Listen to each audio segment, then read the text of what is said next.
Nós estamos recebendo aqui nessa noite, com muita alegria, para ser o preletor dessa primeira noite da nossa 20ª conferência, o pastor Pedro do Borel, e eu queria que ele viesse aqui à frente.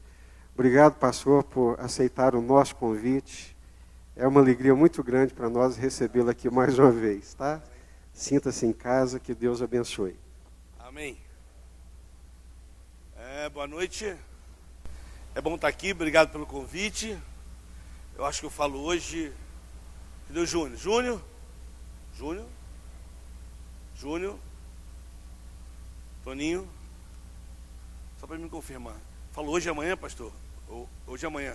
Isso, então. Então eu vou começar minha mensagem hoje e termina amanhã, ok? Assim, a gente vai dar um intervalo para a gente ir para casa, tomar banho e tal, e voltar amanhã. Porque eu estou com... Meu coração está ardendo aqui para compartilhar sobre algumas coisas, e eu fico muito feliz quando a gente se ajunta para falar sobre missões, que é uma coisa que ela precisa permanecer até que o Senhor volte. Porque essa é a missão, né? Compartilhar desse reino e desse amor. E pergunta que não quer calar, eu estive aqui a primeira vez, nós nos reunimos lá no outro templo, e eu só queria fazer uma pergunta: quantos aqui não me conheciam? Levanta a mão. Então não perdeu nada. Meu nome é Pedro Rocha Júnior, só para a gente refrescar a memória e você saber quem está falando aqui. Pedro Rocha Júnior. O pessoal me conhece como Pedro do Borel. Eu sempre corrijo, eu digo que não é do Borel, é no Borel. Agora nem é mais no Borel, porque eu não estou nem mais no Borel. Só o nome ficou agregado ao meu nome. Porque um dia eu sonhei, Borel, porque um dia eu sonhei ir para a África. Como todo missionário, né? Assim, quando a gente fala de missões, por exemplo, quando a gente fala assim, missões, seja bem rápido, irmão, seja sincero. Missões, qual é a primeira palavra, primeiro continente ou país vem na tua cabeça? Então, é preconceito isso. Jesus nunca disse, vá para a África. Jesus fala, ide por todo mundo. Nós aqui colocamos numa caixinha, né, talvez esse chamado, mas é todo o mundo, né? Principalmente hoje, como nós estamos vendo, né, assim, a questão geográfica, talvez se a gente fosse pensar bem, os lugares que mais precisam hoje do Evangelho é a Europa, né, que foi o berço e hoje está pagando um preço alto, né, por deixar ou se esquecer da cruz. E então eu sonhava em ir para o Borel, eu sonhava em ir para a África. Sonhei com a África, irmão, pensava na África. Depois que eu conheci Jesus, eu queria ir para a África. Eu não podia escutar música. Eu queria ir para a África. Eu queria ir para a África, irmão. E me preparei, estudei para ir para a África.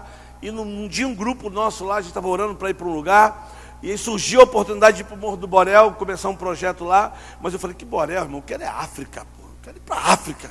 Eu quero ir para a África, né? Eu quero ir para a África. Aleluia, eu quero ir para a África. Amém? É assim, essa coisa bem do coração missionário. E aí eu me prontifiquei a passar 3 meses no Borel. Pensei comigo, ó, vou passar 3 meses lá, aprendo algumas coisas, né? E depois vou para a África. E os 3 meses se tornaram-se em 22 anos. E eu fiquei no Borel 22 anos. Não é desobediência não, tá? Porque se não foi para a África, não foi desobediência não. Eu entendi que aquele tempo era o Morro do Borel.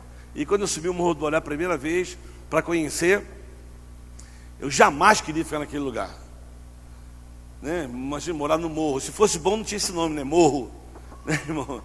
Mas Deus falou no meu coração assim: te levarei para o lugar onde o coração do povo é duro, onde tem um rosto obstinado, onde eles não querem a palavra, mas quando eu mandar você falar, você fale e não te cale. E eu entendi que era ali. Fiquei mais ou menos uns 3 meses incubado com essa palavra, não queria falar para ninguém, porque eu queria ir para a África. Mas eu entendi, fui para lá, fiquei 3 meses e acabei ficando 22 anos. E no Morro do Borel a gente escreveu uma história naquele lugar. A gente construiu uma creche, um ambulatório médico, um centro de informática, uma escola de música, e implantamos 3 igrejas naquela comunidade. E Deus foi muito gracioso. E depois de 22 anos o Senhor nos convidou para ir para o Egito. E eu falei, Egito? Não falou comigo, é claro, né? Deus falou com a minha esposa. Minha esposa é formada em saúde pública, ela foi dar aula no Líbano, e voltou pelo Egito, e toda uma história. E conheceu o pessoal no Egito, que precisava de uma ajuda. Esse pessoal veio para o Brasil, conheceu o nosso projeto, voltou, e minha esposa foi de novo para o Egito. E lá ela disse, Pedro, vem para cá, você precisa conhecer o Egito. Eu falei, meu amor, olha só, Jesus já libertou a gente do Egito. Fazer o que no Egito? né?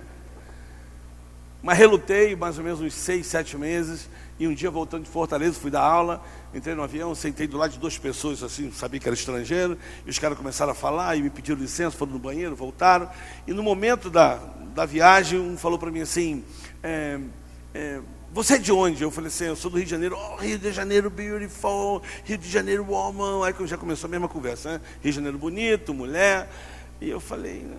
E de repente eu perguntei para eles assim, e de onde vocês são? E ele falou que ele é inglês meio arrastado. Primeiro ele falou massa, eu não entendi nada. Mas aí ele se tocou que ele falou no idioma dele. Depois ele falou em inglês, Egito. Eu falei, Egito? E ele olhou para mim e falou assim, você precisa vir para o Egito. Você precisa conhecer o Egito. E eu ali, ouvindo, né, a mula falando do meu lado ali no avião. Mas fiquei quieto. E toda vez que voltava para casa, minha esposa sempre perguntava como é que foi a aula, como é que foi o curso, ou como é que foi a conferência. E nesse dia eu cheguei em casa, ela disse assim, meu amor, como é que foi a viagem? Tudo bem? Sentou do lado de quem? Eu falei, como assim sentou do lado de quem? Não, só perguntei, aconteceu alguma coisa no avião? Eu falei, por que essa pergunta? E aí foi desenrolar, e eu sei que a gente foi parar no Egito, e moramos ali 4 anos, e no meio do deserto, nós implantamos um projeto com crianças em situação de rua. E desenvolvemos ali uma liderança. Hoje o projeto anda sozinho, tem liderança própria. Começamos com 3 crianças e hoje nós temos lá 120 crianças. Algumas morando, outras já voltaram para sua família. E um trabalho muito especial. E depois da Revolução, a gente viveu aquela Revolução do Egito. Mas depois de 4 anos a gente sabia que tinha que voltar e nós voltamos. E agora voltamos para o Borel, mas não era mais o Borel. E aí? E minha esposa falou uma frase bem interessante, ela diz assim, na procura por novos desafios, o Senhor nos levou para esse lugar, que eu quero mostrar para você, o que eu faço hoje, o que eu amo fazer, e é onde nós temos implantado o reino de Deus hoje.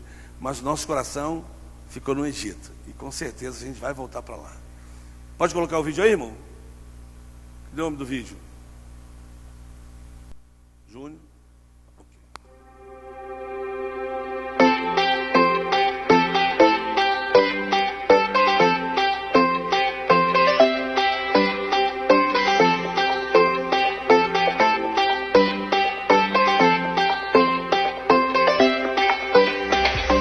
Algum tempo atrás, o caminho nos levou para cá, né, Jardim Gramacho, um lugar que nos ensinou e que é onde a gente aprendeu a amar as pessoas, restaurar a dignidade das pessoas, né, trabalhar com elas e potencializá-las, tanto quanto as meninas, tanto quanto as crianças desse lugar maravilhoso. Então, nós chegamos aqui, a gente costuma dizer olha que o lugar, o desafio nos trouxe até aqui. E esse lugar que você está vendo aqui, que você viu agora, a gente vai construir a Casa de Arte. Um lugar onde a gente pega todo o material no meio do lixo, principalmente as madeiras, e através dessa madeira a gente constrói tudo isso que você está vendo aqui. E aqui é a fábrica de coração, onde nós vamos ter a Casa de Arte. E é um lugar que a gente quer compartilhar isso com você. A gente está chamando pessoas para costurar essa ideia. E a gente quer que você costure essa ideia no teu coração, nos ajudando, sendo... Então, eu quero que você costure essa ideia no seu coração. Por que eu botei esse vídeo aqui? Porque nós estamos nesse lugar, vai fazer 3 anos. E quando nós começamos a sonhar com esse lugar, esse é o maior lixão da América Latina, chamado Jardim Gramacho. De jardim, irmão, não tem nada. É só lixo. Mas a gente viu pessoas, e onde tem pessoas, tem jardim. Depende do que você vai semear no coração delas. E a gente chegou num lugar extremamente pobre. Eu estou falando de um lugar no Rio de Janeiro, a 30 quilômetros de Copacabana, da zona sul do Rio. A gente percebe a injustiça que acontece no entorno do Rio de Janeiro. E esse lixão foi fechado pelo nosso governador, Sérgio Cabral, que está preso, e se Deus permitir que ele fique 150 anos lá dentro. Porque só do Rio de Janeiro foram 200 bilhões desviados de uma corja. E aí, depois fazendo a leitura, a gente percebe por que foi fechado o lixão de Jardim Gramacho. Foi fechado por uma maquiagem da Copa do Mundo e das Olimpíadas. Mas um lugar onde você tinha centenas e dezenas de pessoas que trabalhavam. Eram pessoas proativas, gente que trabalhava com reciclagem, ganhava o seu dinheiro na reciclagem. Foi fechado, dado uma indenização para cada pessoa de 12 mil reais. E depois que fechou, a Copa do Mundo veio, as Olimpíadas vezes passaram, e nós tivemos lá famílias de braços cruzados, não sabiam mais o que fazer. A vida deles era catar lixo, era reciclar. que não tem nada de errado, irmão. Não tem nada de errado. Era só fazer de maneira digna com eles, montar cooperativas e assim continuar dando para eles essa proatividade e gerando a economia do lugar. Mas não foi o que aconteceu. Descobrimos uma comunidade que ficou de braços cruzados e agora começa a vir as instituições só dando cesta básica, e toma isso, toma isso. Aí uma comunidade que trabalhava passa a entender que não precisa fazer nada, é só ficar de braços cruzados que as pessoas vêm trazer. Errado, irmão. Tem nada errado da cesta básica, nada errado. Mas você não pode tirar a dignidade da pessoa de trabalhar e de produzir. Você não pode. E quando nós chegamos lá, a gente só via as pessoas pedindo. E a gente falou assim, mas a gente não tem nada para dar. A gente está aqui para fazer um projeto, não para vocês, mas um projeto junto com vocês. E aí, irmão, esses 3 anos, hoje o projeto, ele está assim. E a maioria, metade desse projeto, quem fez e quem financiou, foi o trabalho deles. E aí você vai ver como é que está o projeto hoje. Coloca aí, irmão. Um investidor nesse projeto. É o outro agora. Então, olha para o teu coração. Aí.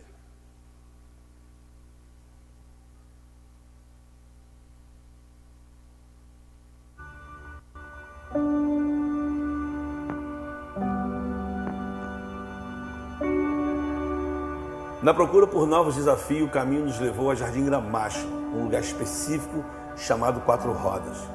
E baseado no conceito que nós temos de trabalho que enfatiza o desenvolvimento comunitário e bem centrado na criança, nós começamos a conhecer e entender a realidade e os desafios dessa comunidade e de suas famílias.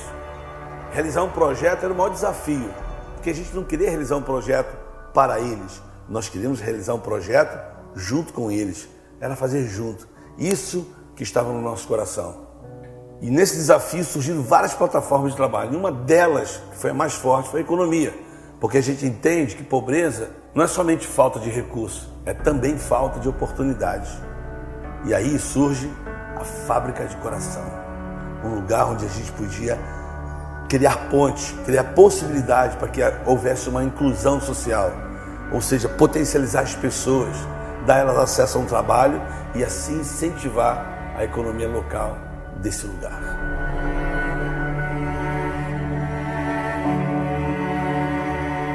Como organização, estamos investindo diretamente em famílias que vivem em extrema pobreza. E ali começamos a transformar o local. Onde era um chiqueiro, transformamos em um espaço que oferece hoje um acesso à educação, saúde e trabalho. E de mão dadas com eles, com certeza, a gente pode repartir o pão. Porque amar se expressa em ações. E com certeza o cenário todo pode se iluminar e por isso existe ali essa Fábrica de Coração. E você pode fazer parte disso e nos ajudar a repartir esse pão.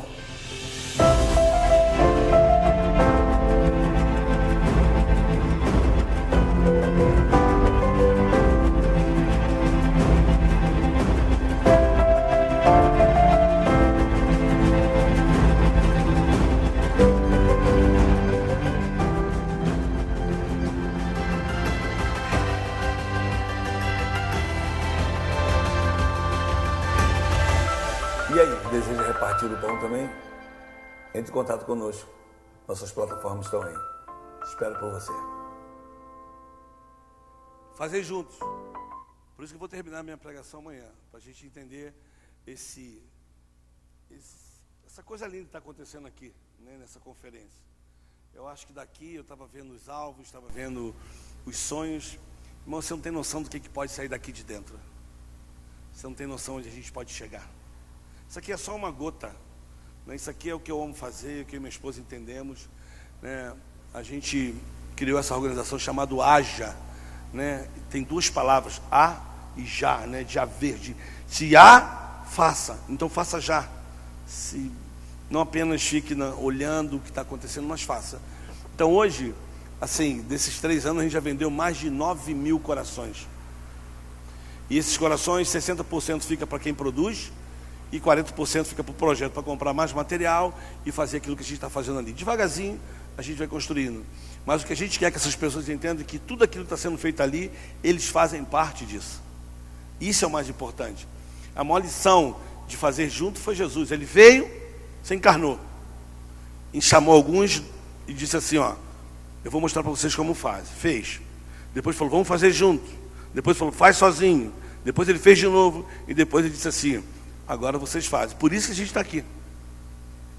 Porque eles aprenderam a fazer isso. Aí eu sei que você, de repente, você está se perguntando assim, mas tá bom, irmão, que legal o seu trabalho social. Não, eu não faço trabalho social, irmão.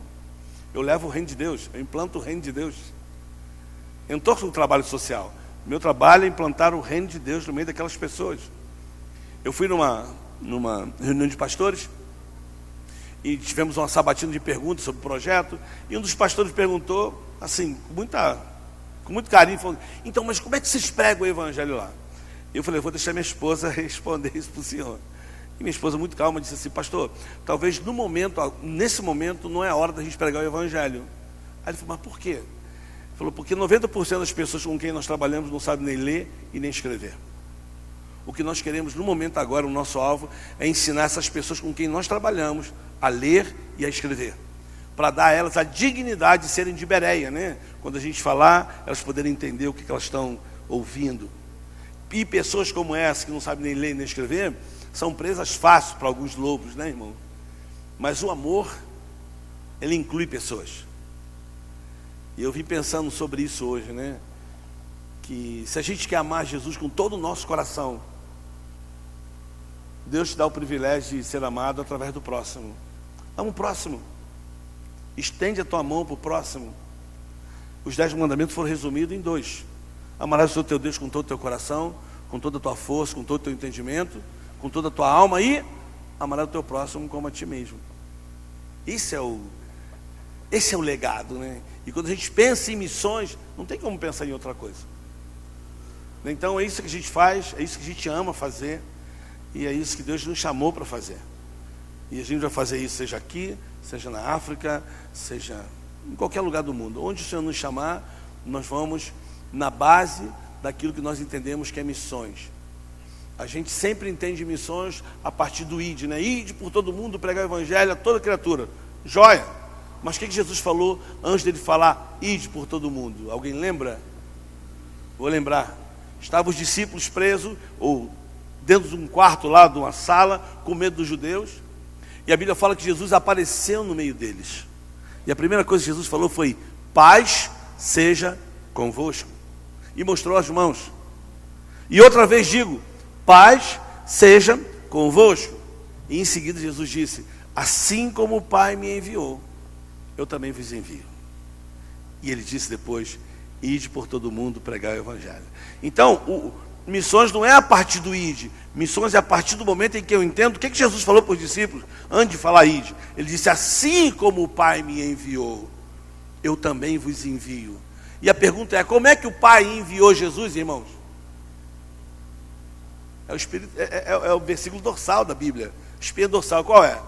Porque Deus amou o mundo de tal maneira que enviou Jesus. Logo, Deus enviou Jesus por amor.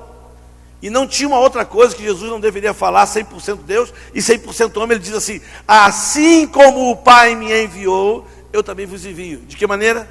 Em amor. Então, se tudo que nós fizermos no reino de Deus, irmão, não for baseado em amor, são obras mortas. Tudo que nós fizermos na obra missionária, se não for por amor, obras mortas. Porque é o amor que alcança as pessoas. É o amor que faz alguém pagar um preço, vai além. Eu fiquei assim meio comovido com o que foi falado aqui dos missionários. E é verdade, às vezes o pessoal olha para o missionário e pensa que ele é super-homem. Super-homem? Como assim, irmão? Eu choro, eu sinto dor, eu sinto falta de algumas coisas. Eu tenho as mesmas dificuldades como todo mundo. E quando alguém me chama de super-homem, eu falo, irmão, não sou super-homem. Eu só obedeci a um chamado. E vou fazer com todo o meu coração. E não jogo esse jugo para os meus filhos. Eu tenho 4 filhos. 2 eu adotei no Morro do Borel. E 2 no meu casamento. Gerson e Geraldo. Gêmeos, chegaram na minha casa com 9 anos de idade. Um já chegou muito doente.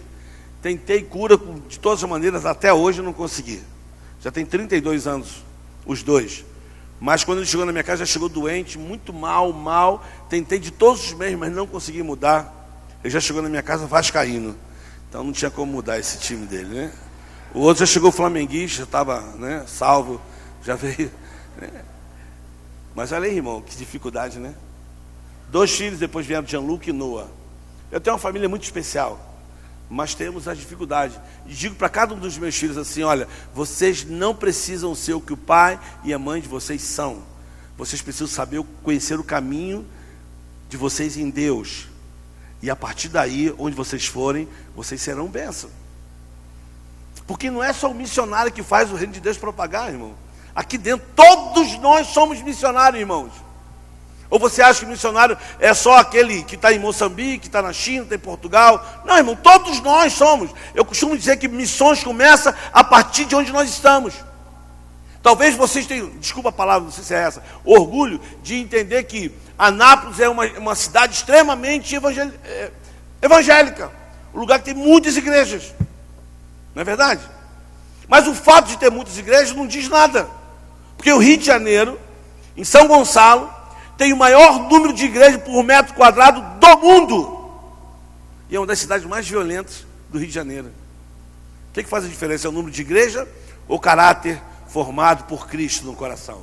É isso que faz a diferença. E talvez quando a gente olha para esse panorama, a gente fala assim: mas não precisa, Anápolis está legal. Não, irmão, aqui tem um monte de gente que precisa. Agora eu pergunto, você tem que trazer o missionário de lá para falar? Não, quem é que vai falar? Eu e você. Eu e você. É eu e você. Então eu sempre digo assim: eu sou missionário, irmão, mas nas horas vagas eu sou camelô. Eu corro atrás. Eu falo para os meninos, toda vez que eu vou viajar, estou indo viajar, estou indo para Anápolis, a gente reúne, ora, pega todos os corações, coloca lá: Senhor, abençoa. É uma área chamada economia, irmãos. Hoje, graças a Deus, esses meninos estão recebendo encomendas de casamento, de reunião de mulheres, de festa de aniversário, e vão. Tem noivo que pede 800 corações. Olha que maravilha, irmão. Tem que casar, muita gente tem que casar e pedir coração. Aí a gente faz coração até.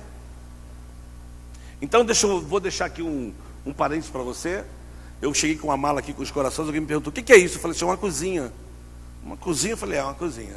Ele sabe que o alvo agora, até junho, é a gente produzir corações para que a gente monte toda a nossa cozinha lá dentro do lixão. E cozinha bonita, irmão. Não é cozinha de doação assim: o cara não quer a panela, dá. Não, a gente vai comprar a panela nova, a gente vai comprar o liquidificador novo, a gente vai comprar os talheres novos, a gente vai comprar o prato de louça novo, tudo novo, irmão.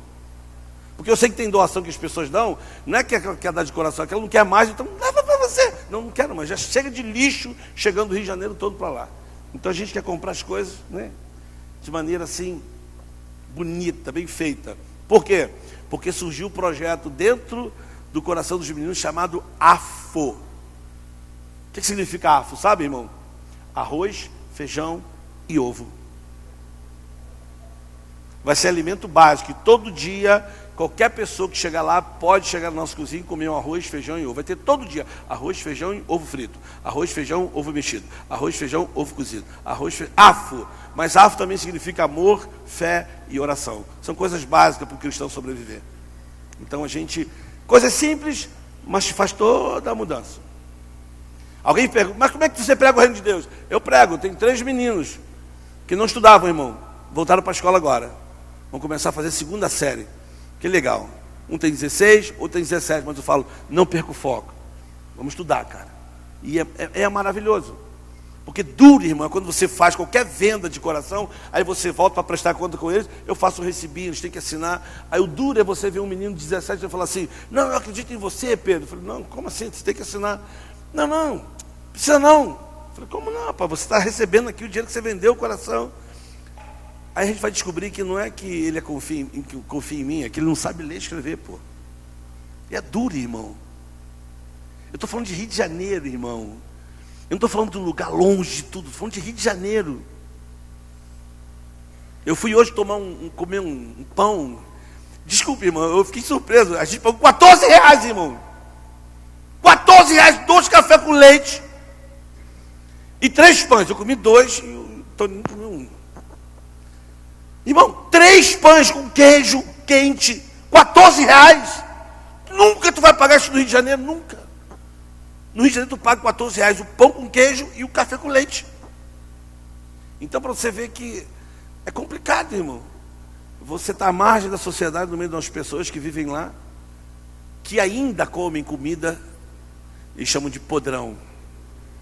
É tudo que cai lá. É tudo que cai.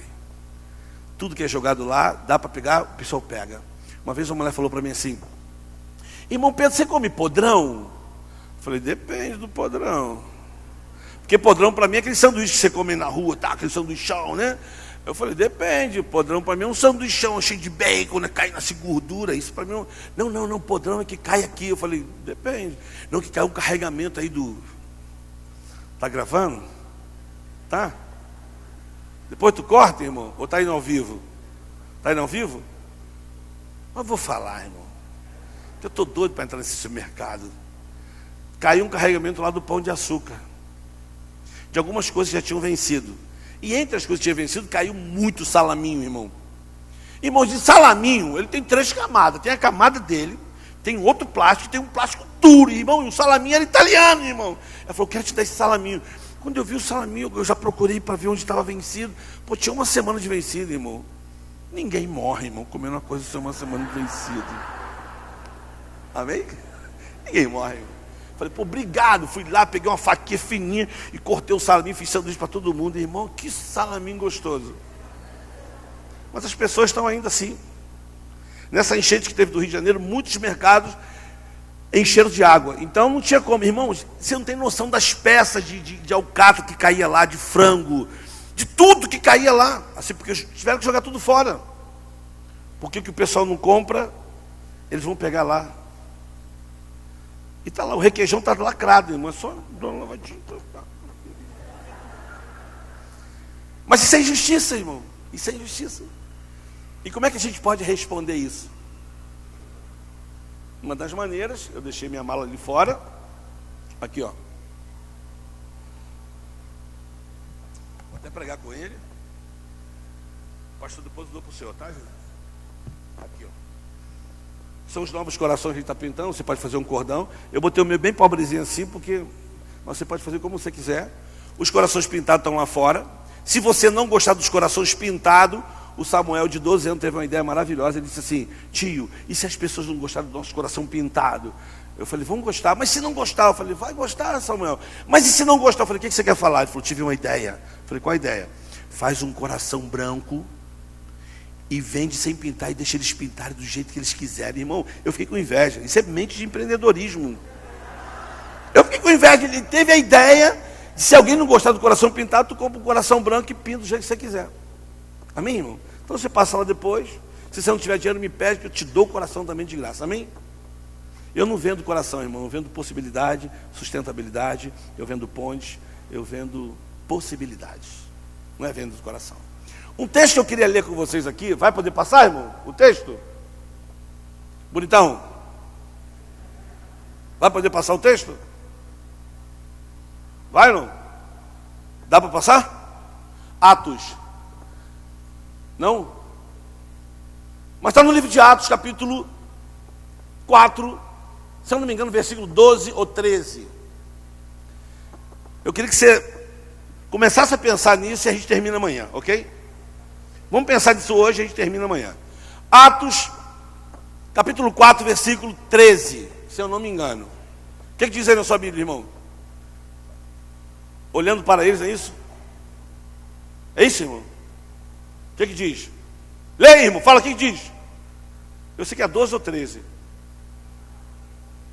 Aí, a tradução que era diferente, irmão, eu falei isso. Então eles, vendo a ousadia dos discípulos, disseram, verdadeiramente esses homens estiveram com quem, irmão? Com Jesus. De novo, olhando eles, vendo a ousadia dos discípulos, disseram, verdadeiramente esses homens estiveram com Jesus. Eu sempre digo para as pessoas que não tem nada solto na Bíblia, irmão. Não tem nada solto na Bíblia. Tudo está conectado, tudo está ligado. Você pode até dizer assim, pô, mas a Bíblia foi escrita por homens. É verdade, mas inspirado pelo Espírito Santo. Como diz um ditado, a Bíblia é o único livro que o autor está junto com você quando você lê. Está ali juntinho com você. Então não tem nada solto na Bíblia. Então, eu vou te contar uma história agora, maravilhosa. Porque esse texto começa no capítulo 4, quando o Pedro e João, no capítulo 3, estavam indo para a igreja, e na hora da oração, eles passaram e tinha um coxo, um aleijado. Eles disseram assim, o coxo disse assim, me dá uma esmola. O que o Pedro e João disseram? Olha para nós, não temos prata, não temos ouro, mas o que nós temos, nós vamos te dar. Em nome de Jesus, levanta e anda. E o coxo, levantou. E saiu entrando no templo. E o pessoal viu maravilha. Caraca, não era esse que estava ali, o aleijado? E a Bíblia diz, no capítulo 4, começando agora, quando Pedro e João foram questionados pelas autoridades, mandaram prender, porque já estava muito tarde, para que no outro dia apresentasse eles às autoridades. Irmãos, eu não vou saber falar todos, mas se você ler o capítulo 4 aí, você vai ver que estava dizendo assim, e reuniram todos os sinédrios, Caifás, Anás, do sumo sacerdote, todos da família real, se reuniram para interrogar Pedro e João. Aí eles disseram assim, com que autoridade vocês falam isso? Aí o Pedro diz assim, visto que nós somos hoje interrogados, por conta de uma bondade feita a um aleijado, nós estamos aqui hoje. Mas saibam vocês que não existe outro nome pelo qual o homem possa ser salvo. E o nome dele é Jesus, que aí começa a descrever Jesus Cristo. E o que a Bíblia diz interessante é que as autoridades olharam para o Pedro e para o João, não tinha como questionar porque estava do lado deles quem, irmão? O coxo. O que era coxo, né? A pessoa que foi curada estava do lado do Pedro, tipo assim. Não tinha nem como questionar, o cara era aleijado, irmão. E estava do lado assim. Estou curado. Aí, imagina. Não podiam questionar. E a Bíblia diz o seguinte, que eles pegaram, mandaram Pedro e João ir para uma sala e disseram assim, e aí? É notório que esse cara foi curado, pô. O que a gente vai fazer com esse Pedro e com esse João? E eles chegaram à conclusão seguinte, vamos dar um corretivo neles e vamos mandar eles calarem a boca. Chamaram os caras. Chegou o Pedro e João. E aí? Tranquilo. Então, é o seguinte, tudo certo, o cara foi curado, joia, bem, mas a ordem é a seguinte, olha a ordem que deram por cara, por Pedro e João. A partir de hoje, vocês não falam mais desse nome para mais ninguém. Irmãos, eu amo ler a Bíblia, eu gosto de ler a Bíblia.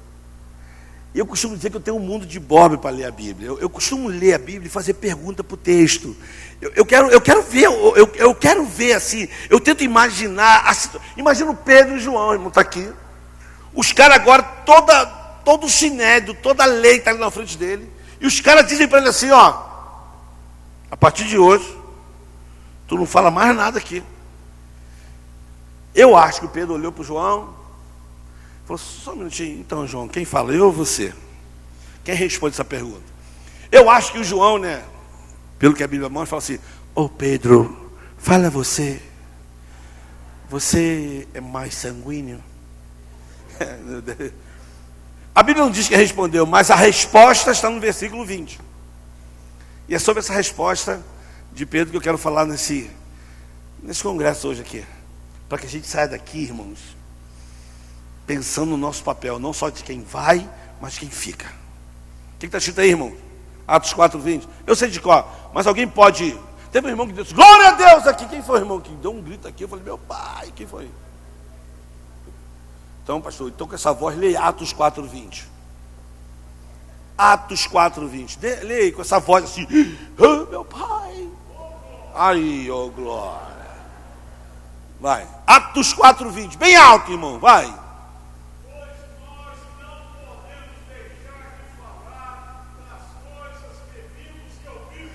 Tu viu?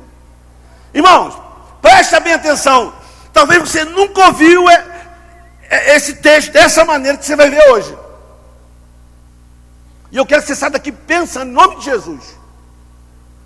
O Pedro respondeu com essa frase, uma ordem dada por todas as autoridades, dizendo para eles, vocês não podem falar mais desse amor para mais ninguém. E o Pedro disse assim, deixa eu responder para vocês. Nós não podemos deixar de falar do que nós temos visto e do que nós ouvimos. Agora, irmãos, o que eu quero falar aqui, o que eu quero contar agora a história aqui, eu quero entrar dentro da Bíblia, junto com vocês, pensando nesse congresso de missões aqui, pensando no alvo de vocês, pensando no que essa igreja está propondo, ou que já vem propondo há mais de anos, amém? Essa igreja tem Jesus aqui, irmão. Essa igreja tem Jesus, irmão. Né? Meu pai. Então, irmão, da filmagem, tu vai me seguir, irmão? Não. Vai, né? Vai tentar, irmão. Vou te dar a maior surra. Mas eu estou muito longe do pessoal. Eu preciso falar aqui pertinho, sabe por quê? Porque eu prefiro olhar para vocês. Quem está lá em casa? Dá para pegar andar, irmão? Valeu. Então, irmão, preste atenção. Eu vou contar uma história aqui para vocês, da perspectiva do Pedro, ok? Do Pedro. Eu vou contar da história da perspectiva que o Pedro está respondendo para os caras. O Pedro diz assim: eu não posso deixar de falar do que eu vi e do que eu ouvi. O que o Pedro está dizendo para os caras é o seguinte: diz assim, olha, vocês não estão entendendo o que vocês estão me pedindo. Vocês não estão entendendo a ordem que você está dando para a gente. Vocês não estão entendendo que isso vai ser impossível. E eu vou falar para vocês por que vai ser impossível. Eu acho que o Pedro é tomado assim de 3 anos de lembrança, que diante daqueles homens não eram nada para ele, porque os próprios homens reconheceram, esses homens estiveram com Jesus. Se eles não estivessem falando isso, é impossível alguém que fala uma coisa dessa não estar com Jesus. Então Pedro está dizendo assim: olha, o que vocês estão me perguntando, ou me pedindo, ou me mandando fazer, é impossível. Sabe por quê? Você não está entendendo.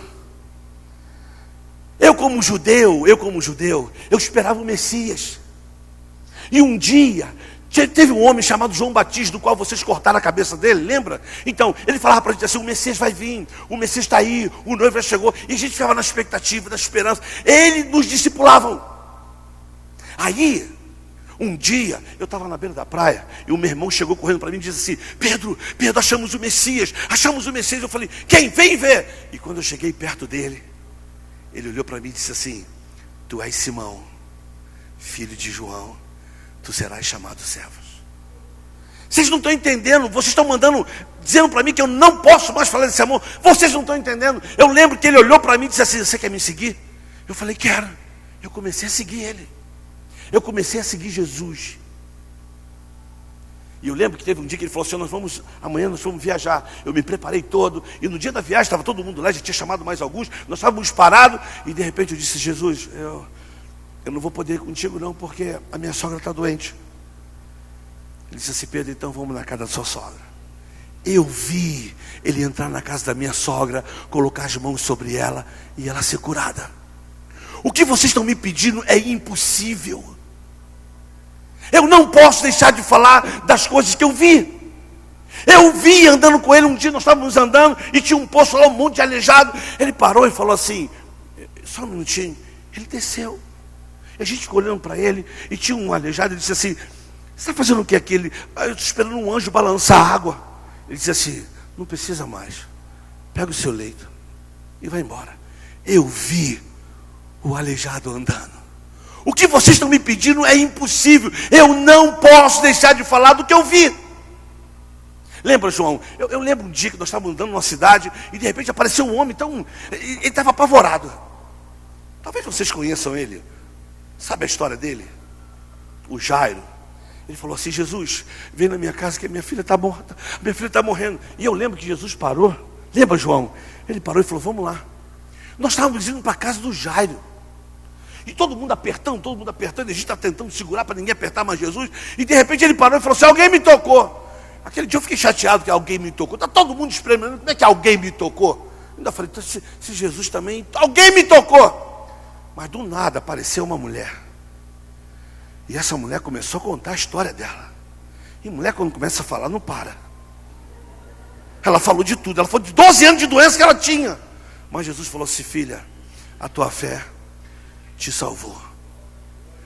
Mas a coisa que mais me impressionou é que eu vi, quando Jesus ainda falava com a mulher, chegou um povo dizendo assim: Jairo, não incomoda mais o mestre não, a sua filha já está morta. A impressão que dava que Jesus estava falando com a mulher, mas estava ainda ligado no Jairo. Ele virou para o Jairo, olhou nos olhos dele e disse assim: Jairo, somente creia. Eu não entendi nada. Ele falou assim: Pedro, Tiago e João, vem comigo. Nós fomos para a casa dele. Estava um alvoroço, todo mundo chorando, todo mundo clamando. E eu lembro que quando eu entrei, a menina estava morta. Ele disse: Talita, levanta. Eu vi a menina levantar. Vocês estão me pedindo para mim não falar desse. Eu não posso deixar de falar do que eu vi. Eu vi. Eu não posso deixar de falar do que eu ouvi. Eu ouvi. Eu ouvi algo que nunca mais eu esqueço. Nós estávamos dentro de um barco. E daqui a pouco ele falou: vai para o outro lado. A gente foi para o outro lado. E de repente a gente começou a andar. E um vento veio, um vento para lá, um vento para cá. E o barco começou a se mexer, se mexer. E de repente todo mundo desesperado. Jesus dormia. Ele dormia. E de repente alguém acordou e falou: Jesus, você dorme, tem tempestade. Ele levantou e disse assim: vocês não têm fé? Ele falou: tempestade, acalma-te. Eu vi e eu ouvi ele falar para a natureza. Vocês estão mandando eu dizer? Vocês estão dizendo para mim que eu não posso mais falar? Eu não posso deixar de falar do que eu vi e do que eu ouvi. Vocês não estão entendendo? É que vocês não estavam lá quando ele disse assim: quem é que o povo diz que eu sou? Todo mundo falou: Elias, Jeremias, e profeta. Ele disse assim: mas e vocês? Eu lembro que ele olhou para mim e eu fui logo assim: tu és o Cristo, Filho de Deus vivo. E ele disse para mim assim: Pedro, não foi nem carne nem sangue que te revelou, mas foi meu Pai. E eu também te digo que tu és pedra, e sobre essa rocha que sou eu edificarei a minha igreja. Ali eu entendi, sabe o que eu entendi? Que quando a gente tem a revelação de Deus, quem é Jesus, ele diz para a gente quem nós somos. E eu me fortaleci. Mas eu lembro que ele disse para mim logo depois, a gente estava andando e falou assim: Pedro, ele me abraçou e disse assim: Pedro, Satanás está te cirandando, mas eu intercedi por você. E eu falei: Jesus, jamais! E ele falou: eu estou intercedendo por você. E deixa eu falar uma coisa para você, filho. Você vai me negar. Eu disse: jamais te negarei, Senhor. Eu disse para ele: jamais te negarei. Ele disse: o galo vai cantar 3 vezes, tu vai me negar. Eu fiquei com aquilo na minha cabeça, falei: mas quem é, como vai negar? E eu lembro, eu estava na mesa, quando ele partiu o pão. Ele falou para a gente fazer em memória dele. Mas teve uma hora que ele disse assim: um de vocês vai me trair. Eu já pensei que ele tinha falado comigo. E eu não sabia como perguntar, para ele não falar que era eu. Eu apontei para ti, lembra, João, que eu te apontei? Fala quem é. Ele disse que era para quem ele dava o bocado molhado. E ali eu fiquei já de olho no Judas. Fiquei. E aí eu lembro que um dia nós fomos orar. E ele disse que estava partindo, ele ia partir. E estava uma neblina assim, meia baixinha. E apareceram os homens. E de repente apareceu Judas e abraçou ele, deu um beijo. E eu lembro que ele disse assim: com um beijo tu traz o Filho do Homem. Eu nunca gostei do Judas, eu nunca gostei dele. E naquela hora botaram a mão nele. Vocês mandaram prender ele. E eu lembro que eu puxei a espada, que eu queria provar para ele que eu amava ele. Eu mirei na cabeça daquele soldado, mas eu só acertei na orelha. Mas eu queria acertar no pescoço dele. Mas eu vi ele perguntar o nome do soldado e colocar a orelha no lugar. Eu vi. Vocês estão aqui me perguntando e me mandando dizer que eu não posso mais falar desse. Vocês não estão entendendo. Vocês não estão entendendo porque vocês pegaram ele, vocês bateram nele, vocês maltrataram ele, vocês bateram. E eu lembro que um dia eu estava lá seguindo e a mulher me perguntou: você também não é um deles? Eu falei: eu não sou um deles não. E eu lembro que a segunda vez a mulher me perguntou, outra pessoa perguntou: você não é um dos discípulos? Eu falei: não, também não sou. E eu lembro, agora vocês vão entender. Eu lembro que naquele dia ele passou no pátio, todo arrebentado. E eu estava olhando ele de longe. E de repente alguém me perguntou: você também não é um dos discípulos? Eu disse: não, eu não sou. E eu lembro que ele parou no pátio. Ele olhou para mim. O olhar dele se cruzou com o meu, como quem diz: você não me conhece. E eu chorei.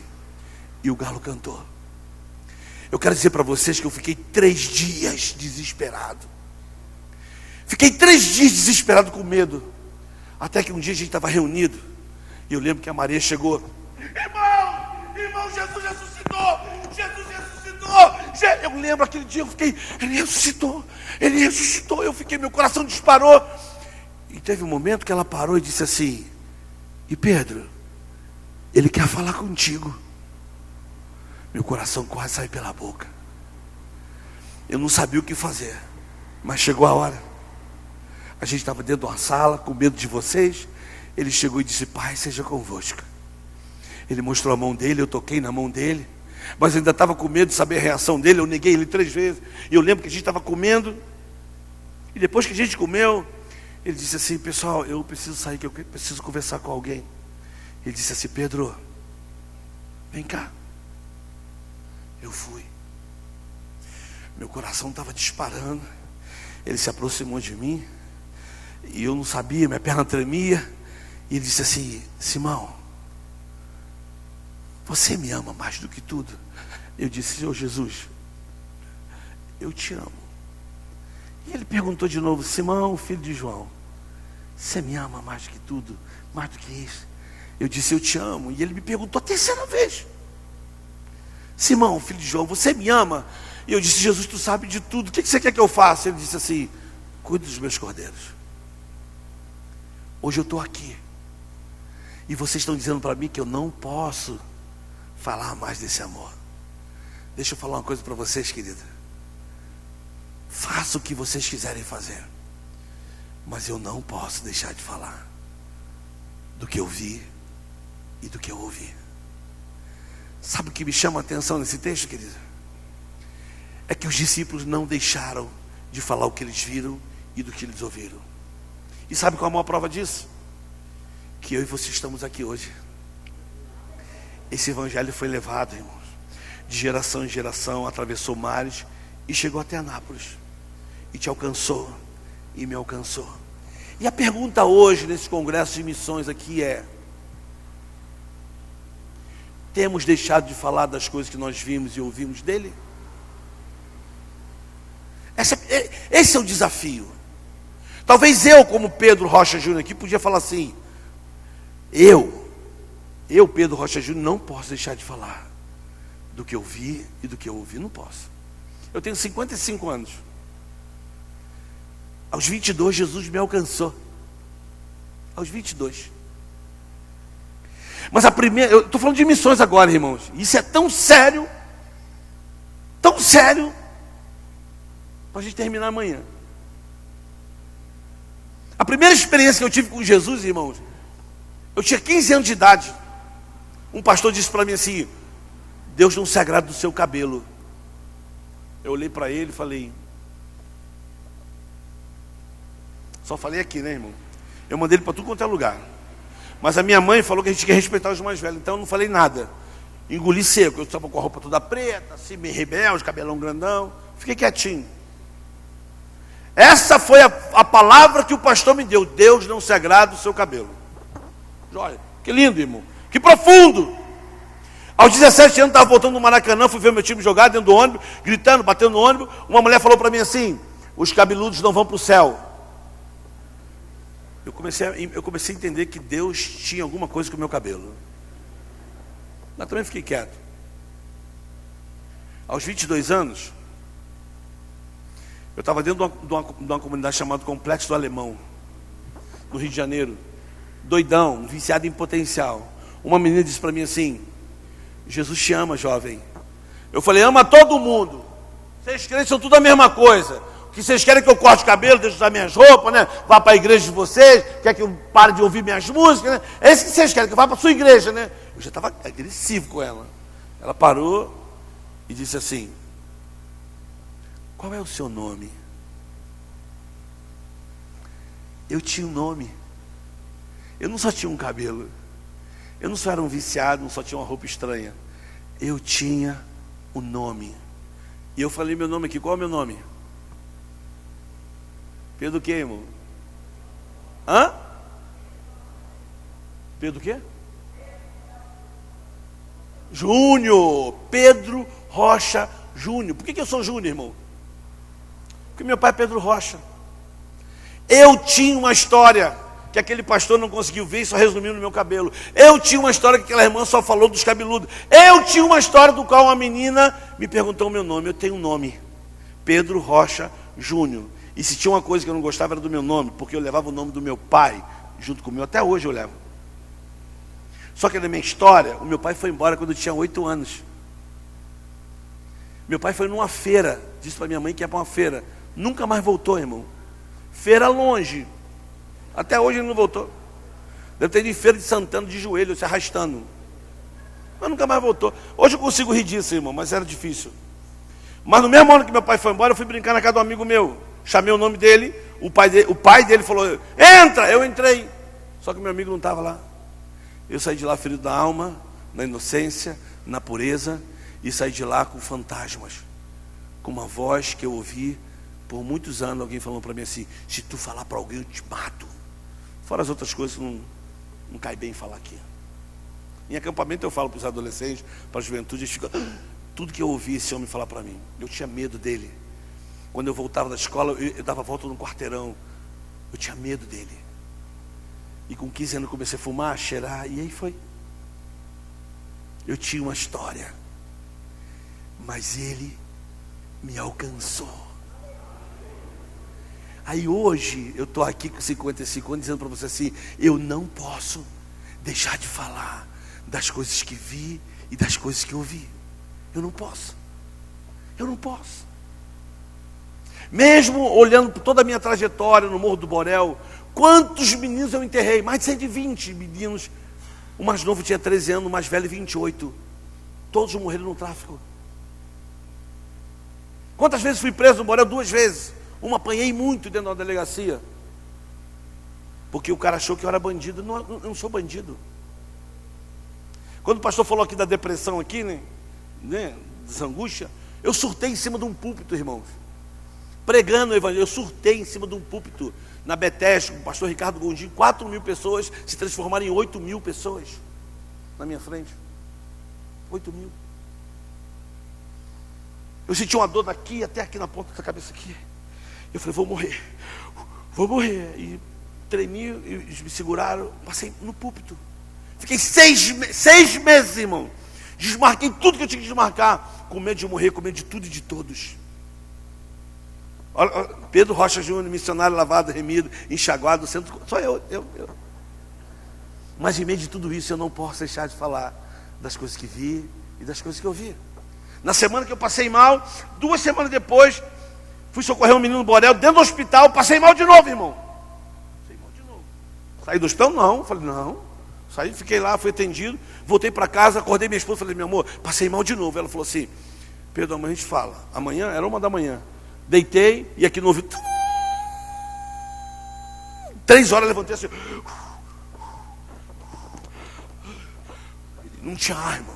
Desci para o hospital direto, entrei no hospital, só fiz assim, peguei minha carteira, botei e falei assim, estou passando mal. Entrei, sentei numa cadeira lá, a mulher falou assim, moço, falei, moço não, preciso de um médico.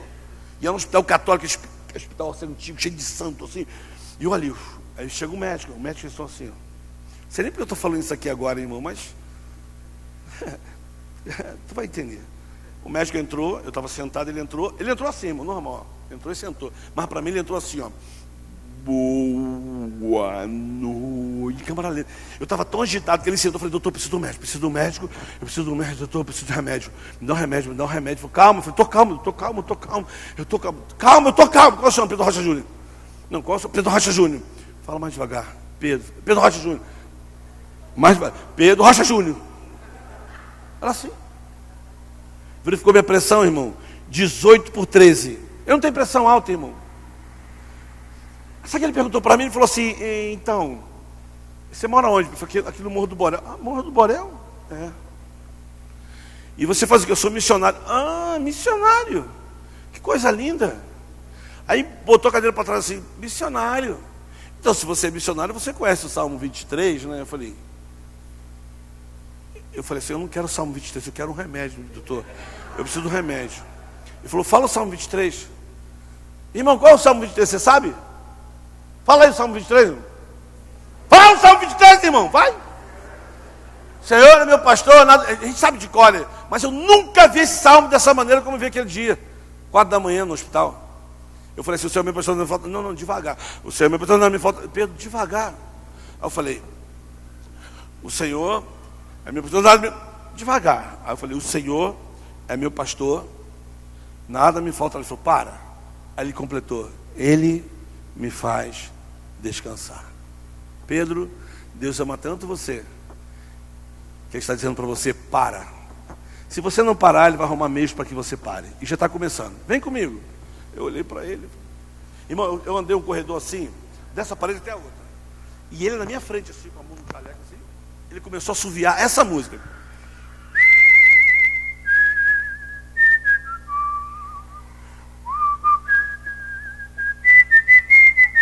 Eu conheço a música, a minha igreja canta essa música. A música é assim, ó. Paz, paz, preciosa paz, vem dos braços do nosso... Irmão, quando eu ouvi essa música, ele com a mão no jaleco, eu falei, estou morrendo.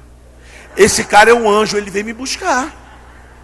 E aquele corredor tudo vazio assim, eu comecei a imaginar que ele vai subir, eu também vou subindo assim, e meu corpo ia ficando lá, eu falei, meu Deus. Esse cara entrou, esse médico entrou, e me deixou diferente para uma santa, assim, a santa... E eu olhando para ela, missionário, lavado, remido, enxaguado. O cara entrou, daqui a pouco ele sai, irmão, com um comprimido desse tamanho, quebra no meio, me dá um copinho de água, eu tomo, eu apaguei. Cheguei em casa meio-dia.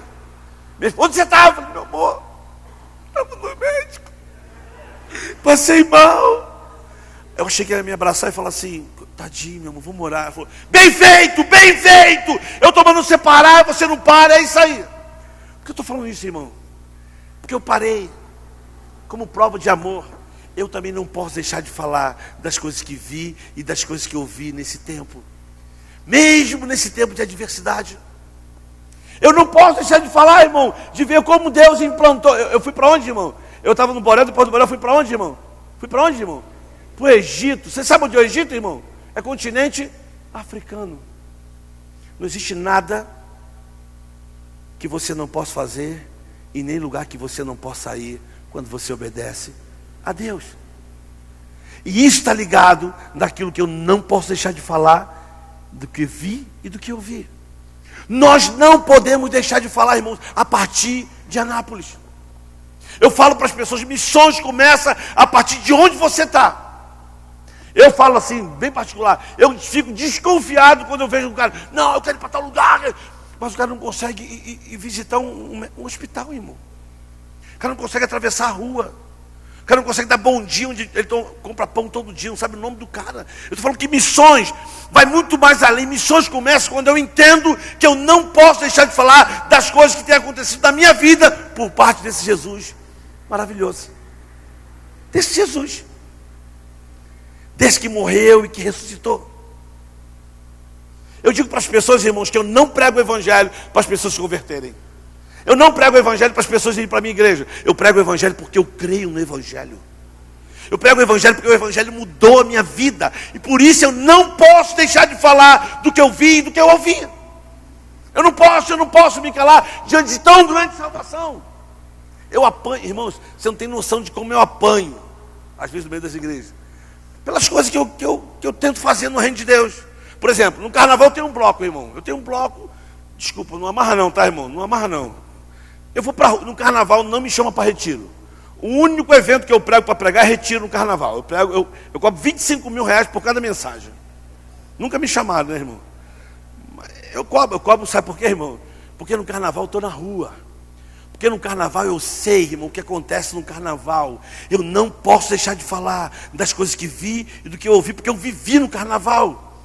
Eu desfilava nas escolas de samba. Vou te contar um testemunho fresquinho.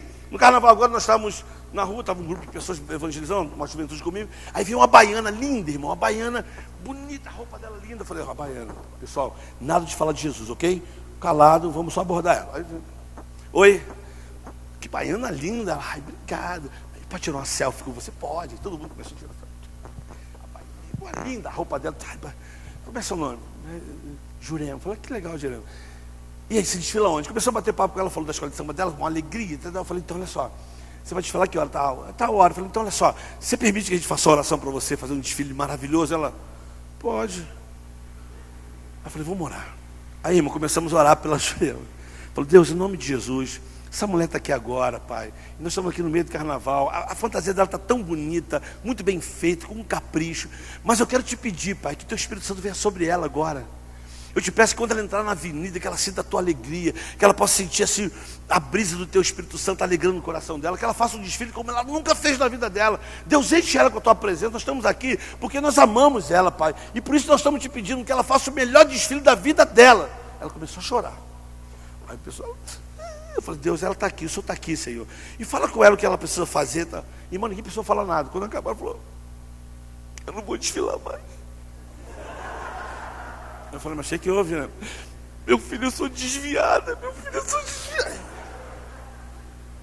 Quando, irmão, ela ia imaginar que ia ter um grupo de jovens ali, abordando ela para tirar uma foto, e depois orando por ela. Sabe o que eu lembro? É que um dia um mestre disse assim, vão lá, que eu preciso passar em Samaria. E lá vem ela, irmão, em Samaria. Está filmando, né? E lá vem ela, ó, com um cântaro. E ele olha para ela e diz assim, bom dia ou boa tarde. Você pode me dar um copo com água? Como sendo tu judeu fala comigo que sou mulher samaritana? Mas se você soubesse com quem você fala, tu pediria água, eu te daria água da vida. Mas como assim? E começa a conversa, irmão, por causa de um copo com água, toda uma cidade veio aos pés de Jesus. E sabe o que a cidade falou? Agora nós não cremos no que tu falou, mas nós cremos pelo que ele disse para a gente. Sabe o que é isso, irmão? É não poder deixar de falar do que vi e do que ouvi. Jesus não pediu um copo de açaí, irmão, nem uma vitamina de abacate, nem salmão. E nem pediu para levar no restaurante de sushi. Ele pediu um copo com água. O reino de Deus é simples, irmãos. Só depende da minha ação e a tua, de não deixarmos de falar do que nós vimos e do que nós ouvimos. Aprende uma coisa, irmão, aprende uma coisa. As pessoas sabem quando elas são amadas. As pessoas aqui fora estão cansadas de versículos decorados. As pessoas querem versículos encarnados. Versículo que ouve, que vê, que sente, que abraça. Esse é o evangelho que precisa ser pregado a partir de Anápolis. E aí nós vamos para a China, nós vamos para onde Deus mandar, onde o vento nos levar, a gente vai, irmão. O meu sonho, no Borel, uma manhã, termino com isso aqui para a gente pensar para amanhã, ok? Uma vez eu estava no Morro do Borel, olhando lá para cima, e vi a cruz, e fiquei olhando para a cruz, meditando. Aí comecei a pensar assim, caraca, cruz, crucificação, Jesus na cruz, morreu, o terceiro dia ressuscitou. Comecei a pensar, porque no Borel tinha uma cruz, né? Que a igreja católica colocou lá em cima do morro. Eu comecei a pensar na cruz, na cruz, na cruz. Aí eu falei, pô, Deus, cruz, imagina, cruz. Aí eu falei, Deus, imagina um dia, que privilégio poder ir lá para Israel. Imagina eu andar onde Jesus andou. Imagina no Monte das Oliveiras. Imagina ir lá onde Jesus falou com a mulher samaritana. Imagina. Aí eu comecei a falar assim, Deus, imagina eu pisar onde o Senhor pisou, pô. Andar onde o Senhor andou. Aí fiquei bobeira assim, olhando para a cruz. Aí pensei que a minha igreja fazia sempre caravana. Aí na minha igreja, quem levava caravana? Reverendo Caio Fábio, Samuel Doctório, Ricardo Gondim, meu pastor. Levava assim 150 pessoas. De 6 em 6 meses, quase um avião fretado, irmão. Aí eu falei assim, Deus, toca no coração do meu pastor, para ele fazer uma vaquinha, me levar. Vamos levar o Pedro, tadinho, está lá no Borel, missionáriozinho, vamos levar ele na terra. Aí eu comecei a pensar, andar onde Jesus andou, pisar onde Jesus pisou, comecei a pensar nisso. Aí eu fiquei sentadinho, olhando assim, fiquei meditando. Aí Deus começou a falar no meu coração assim, Pedro, privilégio não é você andar onde eu andei. Privilégio é você permitir que eu ande através de você em lugares que eu nunca andei.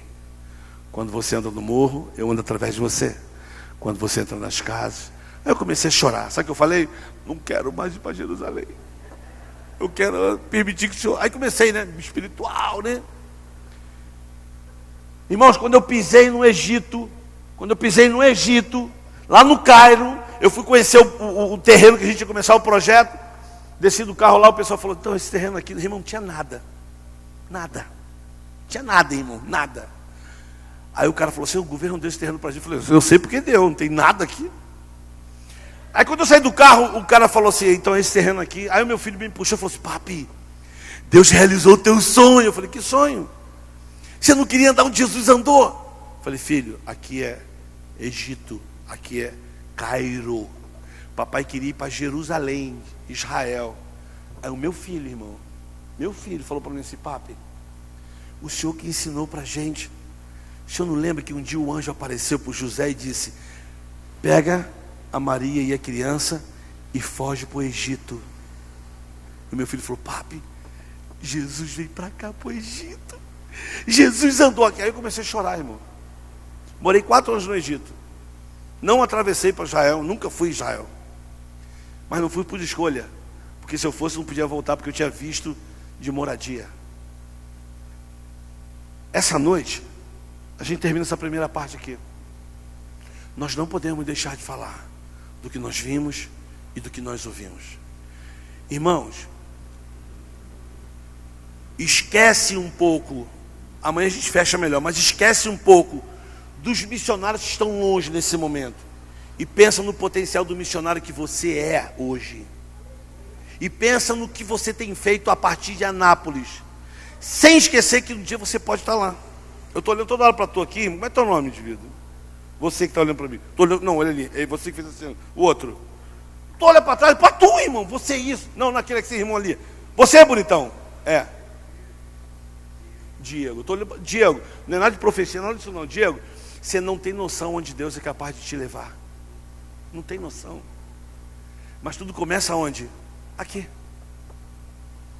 Tudo começa depois da tua rua, no teu prédio, no teu condomínio. Nós não podemos deixar de falar do que nós vimos e do que nós ouvimos. Enquanto a gente não vai, a gente contribui, irmão. A gente faz o que a gente pode fazer, né? Enquanto a gente não vai, esse pastor aqui não pode estar em todos os lugares, em todas as repartições, em todos os trabalhos, em todas as escolas, em todas as faculdades. Quem é que vai estar lá? É você, sou eu. É você. É você, irmão. Essa noite, a primeira parte é, quando nós pensamos em missões, missões começam a partir de onde nós estamos. É a partir do momento em que eu entendo que eu não posso me calar, que eu tenho que abrir a minha boca, que eu preciso falar. Tem pessoas do meu lado, querido, desesperada, com medo, morrendo, gritando, e a gente não escuta o grito de socorro dessas pessoas. Como diz a música, que todo mundo aqui, a gente podia terminar com o hino, né? Mas eu vou terminar com uma música do mundo, tá bom, irmão? Vocês me perdoam. Mas é uma música que eu sei que você não tem o CD na tua casa. Eu sei que você não canta essa música, mas eu tenho certeza que você conhece o refrão dela. Quer ver? Olha só. Se tu não cantar, porque você está com medo do pastor. Tu não canta aqui, mas canta lá fora. Então canta comigo, vai. É essa música, vai. É preciso amar.